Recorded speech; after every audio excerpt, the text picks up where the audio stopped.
আচ্ছা, আপনার সাথে কি কখনো এমন হয়েছে যে খাওয়ার পর খুব জোর পেটে ব্যথা?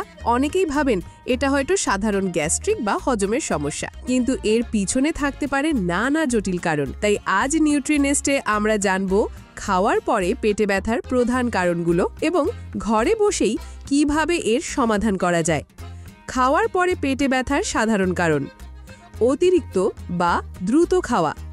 পেটের ধারণ ক্ষমতার চেয়ে বেশি খাবার খেলে পেটে চাপ পড়ে, যা ব্যথার কারণ হয়। পাকস্থলী একটি নির্দিষ্ট পরিমাণ খাবার ধরে রাখতে পারে। যদি সেই সীমা অতিক্রম করা হয় তাহলে পেট ফুলে যাওয়া, অস্বস্তি এবং যন্ত্রণা দেখা দেয়। আর আপনি যদি খুব দ্রুত খাবার খান তাহলে সেটা আপনার পাকস্থলীতে চাপ পড়ে, যার ফলে খাবার ঠিকমতো হজম হয় না, আর এই জন্য পেটে ব্যথা বা অস্বস্তি হয়।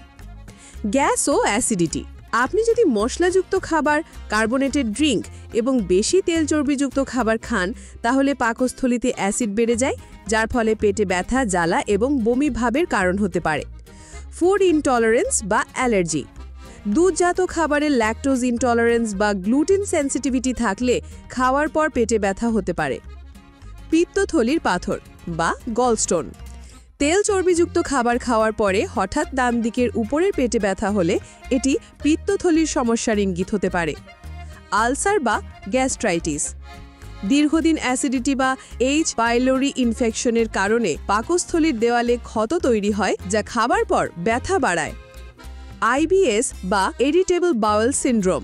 আইবিএসে আক্রান্তরা খাওয়ার পর পেটে ব্যথা, ডায়রিয়া বা কোষ্ঠকাঠিন্যের শিকার হতে পারেন। প্যানক্রিয়াটাইটিস। অগ্নাশয়ের প্রদাহ হলে চর্বি জাতীয় খাবার খাওয়ার পর তীব্র ব্যথা হয়, যা পিঠে পর্যন্ত ছড়িয়ে পড়তে পারে। কখন ডাক্তার দেখাবেন? যদি ব্যথা দীর্ঘস্থায়ী হয়, তীব্র হয়, বমি বা ডায়রিয়ার সাথে থাকে বা রাতে ঘুম ভাঙে তাহলে ডাক্তার দেখান। গুরুতর অবস্থা যেমন আলসার বা গলস্টোনের জন্য চিকিৎসার প্রয়োজন। ঘরোয়া সমাধান: ১. হালকা খাবার খাওয়া। অতিরিক্ত তেল মশলা এড়িয়ে সেদ্ধ বা গ্রিল করা খাবার খান। ধীরে ধীরে খাওয়া এবং ভালোভাবে চিবিয়ে খাওয়া, এতে খাবার দ্রুত হজম হয় এবং গ্যাসের সমস্যা কমে।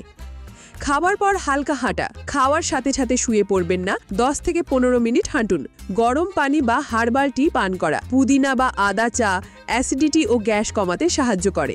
ফুড ডায়েরি রাখা। যে খাবার খাওয়ার পর ব্যথা হয় তা নোট করুন এবং পরবর্তীবার এড়িয়ে চলুন। প্রতিরোধের উপায়: একবারে বেশি খাবেন না, দিনে 4-5 বার অল্প অল্প করে খাবেন। বেশি মশলা, তেল, কার্বোনেটেড ড্রিঙ্ক এড়িয়ে চলুন। ধূমপান ও অ্যালকোহল সীমিত করুন। পর্যাপ্ত পানি পান করুন। নিয়মিত ব্যায়াম করুন। মানসিক চাপ কমান, কারণ স্ট্রেসও পেটের ব্যথার কারণ হতে পারে। খাওয়ার পরে পেটে ব্যথা কখনোই অবহেলা করবেন না। এটা সাধারণ গ্যাস্ট্রিক থেকে শুরু করে গুরুতর অসুস্থতার ইঙ্গিত হতে পারে। ভিডিওটি যদি আপনার কাজে লাগে লাইক দিন, শেয়ার করুন আর সাবস্ক্রাইব করুন নিউট্রিনেস্ট, কারণ প্রাকৃতিক যত্নেই সুস্থতা।